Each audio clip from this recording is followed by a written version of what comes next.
Session में हम NCF 2005 को कवर करते हैं। तो चलते हैं, स्टार्ट करते हैं अपने इस सेशन को। चलते चलते यूं ही रुक जाता हूँ मैं। NCF 2005 national curriculum framework 2005। NCF का फुल फॉर्म है नेशनल क्यूरिकुलम फ्रेमवर्क 2005। राष्ट्रीय पाठ्यचर्या की रूपरेखा 2005। हिंदी में क्या कहते हैं? राष्ट्रीय पाठ्यचर्या की रूपरेखा। एनसीएफ 2005 के बारे में महत्वपूर्ण इम्पॉर्टेंट पॉइंट को देखते हैं। यह एक ऐसा दस्तावेज है। एनसीएफ 2005 क्या है?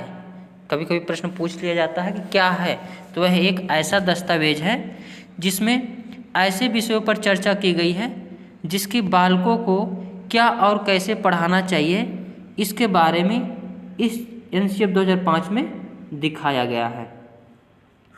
और एनसीएफ 2005 की उत्पत्ति किससे हुई है? तो प्रश्न पूछा जाता है, उत्पत्ति किससे हुई है? तो सभ्यता और प्रगति नामक निबंध थी।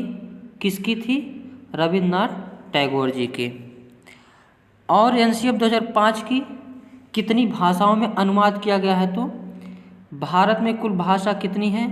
संविधान की 8वीं अनुसूची में 22। तो सभी 22 भाषाओं में इसका अनुवाद किया गया है। राष्ट्रीय पाठ्यचर्या रूपरेखा 2005 के मार्गदर्शी सिद्धांत। यहाँ से एक को प्रश्न, चाहे टेट हो, सीटेट हो या कोई भी एग्जाम हो, एक प्रश्न जरूर देखने को मिल जाते हैं। तो 2005 के 5 मार्गदर्शी सिद्धांत थे। कौन कौन थे? पहला था स्कूल को बाहरी जीवन से जोड़ा जाए, यानी केवल किताबी कीड़ा बच्चों को ना बनाया जाए, बल्कि जैसे बच्चे बाज़ार जाते हैं, वहाँ पे सब्जी खरीदते हैं, ये सब की क्रिया से संबंधित होना चाहिए। और दूसरा पॉइंट है पढ़ाई को रटंत्र प्रणाली से मुक्त किया जाए। हमारे ज़माने में बच्चों को यही पढ़ाया जाता था कि 2 दूना 4, 2 तिया 6, दीवार के पीछे खड़ा कर दिए और उसके बाद बोलते थे कि 2 का पहाड़ा 2 से 10 तक पहाड़ा सुनाओ, रटो, याद करो। जबकि एनसीएफ 2005 कहता है कि रटंत्र प्रणाली से शिक्षा को मुक्त किया जाए। तीसरा मार्गदर्शी सिद्धांत है पाठ्यचर्या पाठ्य पुस्तक केंद्रित ना हो। पहले जो शिक्षा दी जाती थी वह पाठ्य पुस्तक केंद्रित होती थी, यानी इसी में से, किताब में से पढ़ना है और इसी में से आपको सुनाना है, यानी रटंत्र प्रणाली और पुस्तक केंद्रित पर आधारित थी। लेकिन एनसीएफ 2005 से पाठ्यचर्या बाल केंद्रित कर दिया गया, यानी बालक के अनुसार पाठ्यचर्या। परीक्षा को अधिक लचीलापन बनाना है और कक्षा की गतिविधियों से जोड़ना है। ऐसा नहीं कि परीक्षा जो है पाठ्य पुस्तक केंद्रित हो, केवल रटंत्र प्रणाली पर आधारित नहीं होनी चाहिए। कैसी होनी चाहिए? तो लचीलापन होना चाहिए। और कक्षा में जो गतिविधि होती है, जैसे यहाँ पे बालक बना रहा है, गाड़ी से खेल रहा है, यहाँ पे मम्मी उसको साइकिल सिखा रही है, एंजॉय करवा रही, यानी ऐसी गतिविधि स्कूल की होनी चाहिए जो बच्चा अपने मातृभाषा या अपने घर पर जो कुछ भी करता है उसी के अनुसार ही परीक्षा लचीलापन और गतिविधि, कक्षा की गतिविधि से होना चाहिए। और 5वां मार्गदर्शी सिद्धांत था जीवन के मूल्यों के प्रति आस्थावान विद्यार्थी तैयार करना।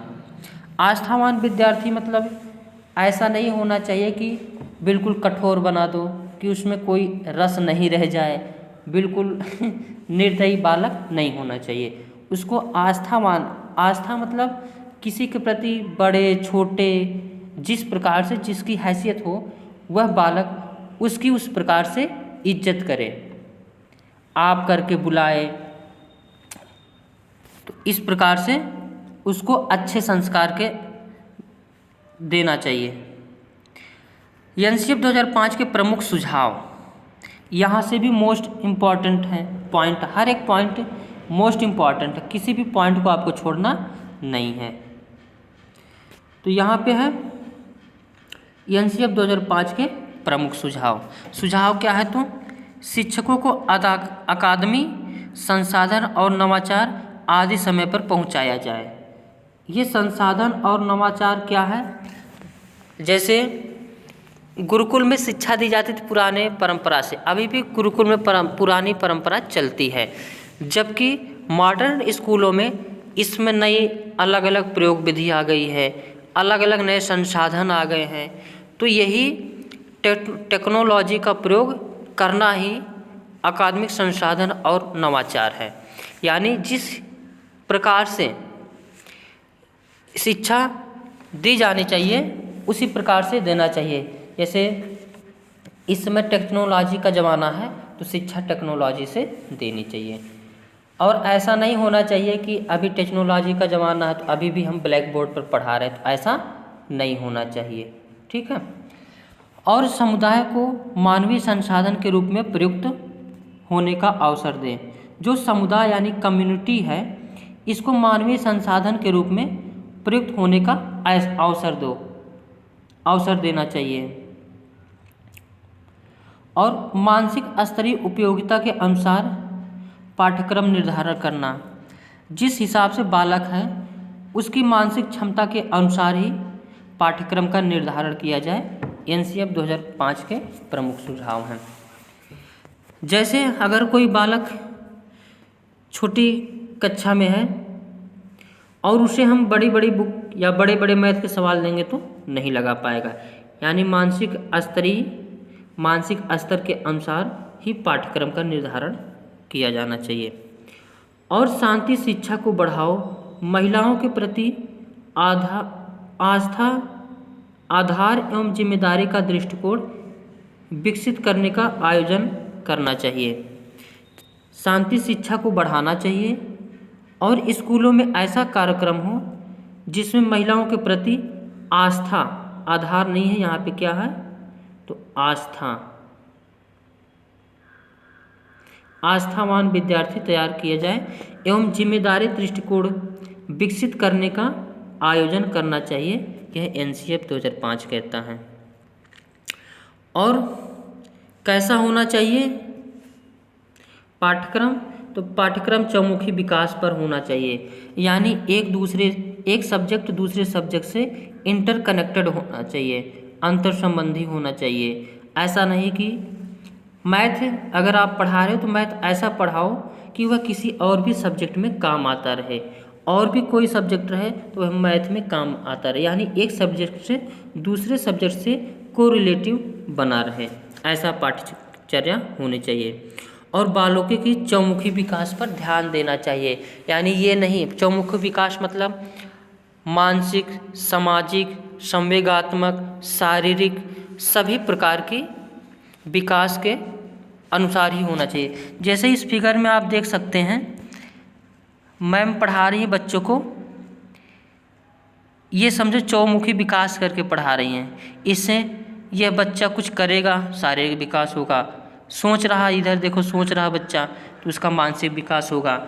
वह अपने सामूहिक रूप से काम करेगा तो सामाजिक विकास होगा।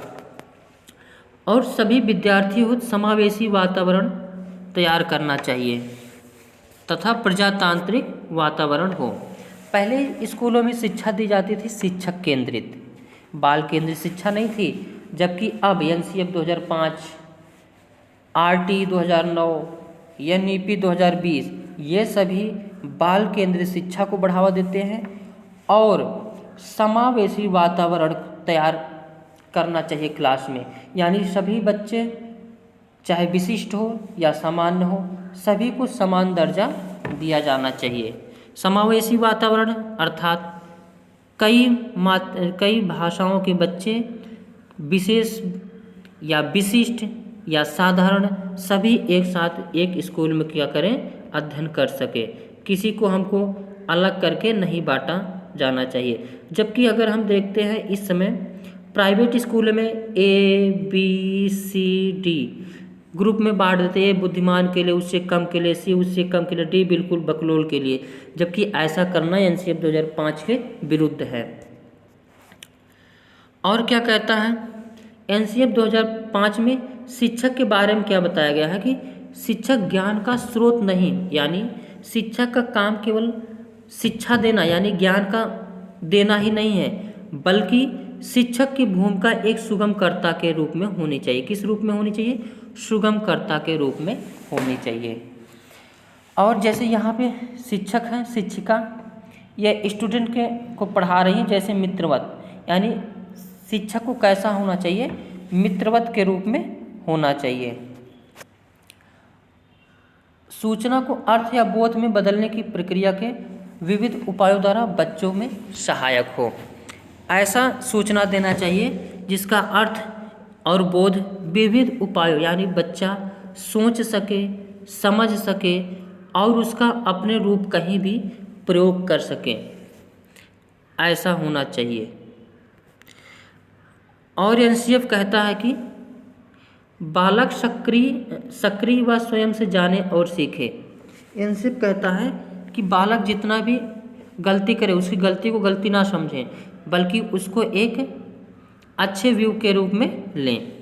बालक सक्रिय एवं स्वयं से जाने और सीखे। बालक को सक्रिय रखो, वह करके सीखे और जाने। एनसीएफ कहता है कि सीखना सक्रिय व सामाजिक गतिविधि है। एनसीएफ 2005 कहता है कि सीखना क्या है? लर्न करना एक सक्रिय व सामाजिक गतिविधि है। सीखने में यांत्रिकता बार बार नहीं होनी चाहिए। अमेरिका में तो किसी को दंड दिया जाता है, वहाँ पे एक ही मूवी कई साल तक दिखाई जाती है, ऐसा भी दंड दिया जाता है, तो वो बिल्कुल बोर हो जाता है। इससे बड़ा कष्ट और क्या हो सकता है? किसी एक ही चीज़ को देखना बार बार और देखते ही रहना, ऐसा अपने लाइफ में ना प्रयोग करना। अपनी जो जीवन साथी उसके साथ कभी ऐसा मत करना कि उसको देख देख के बोर हो जाना, नहीं, ऐसा नहीं करना है। सीखने में बार बार नहीं होनी चाहिए, यानी एक ही पुस्तक को बार बार नहीं पढ़ाना चाहिए या एक ही टीचर को बार बार नहीं पढ़ाना चाहिए, हमेशा अलग अलग होना चाहिए। मोटी किताबें असफलता का प्रतीक है। एनसीएफ कहता है कि जो मोटी किताबें होती है असफलता का प्रतीक होती हैं, यानी मोटी किताबें बच्चों के लिए नहीं होनी चाहिए। मानसिक स्तर एवं उपयोगिता के अनुसार पाठ्यक्रम का निर्धारण करना चाहिए। जैसे यहाँ पे अब छोटा बालक है, इसके लिए मोटे मोटे बुक रख दे, ये देख के ही हड़क जाएगा या पढ़ेगा क्या। हम लोगों में भी जब इंटर में थे तो मोटी मोटी बुकें मिलती थी, बट अब तो बहुत ही कम बुकें हो गई, बहुत पतली पतली हो गई, अब ठीक है। एनसीएफ 2005 के प्रमुख सूत्र, ये प्रश्न ऐसे ही पूछ लिया जाता है कि एनसीएफ 2005 के प्रमुख सूत्र क्या हैं? तो प्रमुख सूत्र है, इसको बिल्कुल रट लेना है, बिना भार के अधिगम। एनसीएफ 2005 के प्रमुख सूत्र क्या है? तो बिना भार के अधिगम। बिना भार के अधिगम किसका सूत्र है? तो एनसीएफ 2005 के। इस बालक को स्कूल, घर, समुदाय आदि सब जगह महत्वपूर्ण माना जाए और उसकी भाषा संस्कृति को, यहाँ रहेगा, भाषा संस्कृति को सम्मान दिया जाए। ऐसा नहीं कि बालक अगर पिछड़ी एरिया से आ रहा है, यानी उसके भाषा में आम भाषा है, तो उसको एक हमें उसकी भाषा संस्कृति को महत्वपूर्ण मानना चाहिए, उसी के अनुसार हमको शिक्षा देना चाहिए। ऐसा नहीं है कि उसको नकार दो या उसको दंड दो या अपने अनुसार उसको पढ़ाओ, ऐसा नहीं। एनसीएफ 2005 बहुभाषिक की बात करता है। बहुभाषिक में इन्होंने एनसीएफ 2005 क्या किया है? त्रिभाषा का सूत्र का प्रतिपादन किया। त्रिभाषा सूत्र क्या है? तो इसमें 3 भाषाओं का प्रचलन किया गया है। पहला तो मातृभाषा, दूसरी इंग्लिश और तीसरी एक और कोई भाषा हो सकता है। तो एनसीएफ 2005 त्रिभाषा की बात करता है, एक मातृभाषा, एक इंग्लिश और तीसरा कोई लैंग्वेज हो सकती है। और एनसीएफ 4 कौशल की बात करता है। कितने कौशल की? 4 कौशल की। कौन कौन सी है? सुनना, बोलना, पढ़ना और लिखना। इसमें 2 एक्सेप्ट करने वाले हैं और 2 प्रदर्शित करने वाले हैं। सुन के हम एक्सेप्ट करेंगे और पढ़ के हम एक्सेप्ट करेंगे, जबकि बोल के हम किसी को बताएंगे प्रदर्शित करेंगे और लिख करके हम प्रदर्शित करेंगे। जैसा हम यहाँ पे बोल करके और लिख करके आप सभी को प्रदर्शित करते हैं और आप लोग ईयरफोन लगा के या किसी चीज़ से सुन करके आप उसको ग्रहण कर रहे हो और यहाँ पे पढ़ रहे हो। यानी एनसीएफ 2005 4 प्रकार की कौशल की बात करता है, 2 ग्रहणात्मक और 2 प्रदर्शित करने के लिए। क्वेश्चन पूछता है एनसीएफ 2005 कितने कौशल की बात करता है, तो 4 कौशल की। कौन कौन से हैं? 4, सुनना, बोलना, पढ़ना और लिखना। एनसीएफ 2005 के लक्ष्य क्या है, तो आत्मज्ञान। एनसीएफ 2005 के लक्ष्य क्या है? आत्मज्ञान। एनसीएफ 2005 कहता है कि आकलन व मूल्यांकन सतत एवं व्यापक होने चाहिए। कैसा होना चाहिए? सतत और व्यापक होना चाहिए। सीसीई के बारे में अगले नेक्स्ट वीडियो में हम चर्चा करेंगे। क्लास 10 बोर्ड की परीक्षा ऐच्छिक होनी चाहिए, यानी अनिवार्य रूप से क्लास 10 में बोर्ड की परीक्षा होनी चाहिए, एनसीएफ कहता है। और एनसीएफ कहता है कि सजा व पुरस्कार की भावना को सीमित किया जाए। शैक्षिक गतिविधियों में बच्चों के अभिभावकों को जोड़ा जाए, यानी शिक्षा जो हो रहा है उसमें अभिभावक को शैक्षिक मतलब बच्चे जहाँ पे पढ़ाए जाते हैं या जिस स्कूल में पढ़ते हैं वहाँ पे अभिभावकों को से भी संबंध बनाना चाहिए। सजा व पुरस्कार की भावना को सीमित किया जाना चाहिए। अब तो बिल्कुल भी आप स्कूल में डंडे उठा नहीं सकते हो, दंडित नहीं कर सकते हो।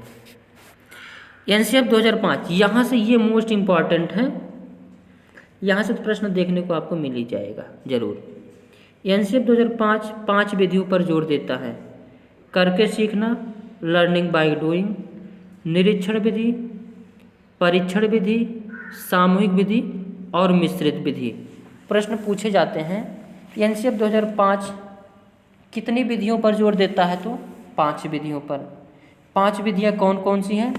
करके सीखना, यानी बच्चे कोई भी चीज़ सीखे उसको करके सीखे। निरीक्षण विधि, निरीक्षण करके सीखे। परीक्षण विधि, परीक्षण करके सीखे। सामूहिक विधि, आपस में सीखे, एक दूसरे से चर्चा करके, विमर्श करके। मिश्रित विधि, सभी विधियों को मिला करके सीखे। तो एनसीएफ 5 विधियाँ ये रही। आज के इस सेशन में बस इतना ही। अगले वीडियो में हम लॉरेंस कोहलबर्ग के बारे में चर्चा करेंगे। Thank you for watching.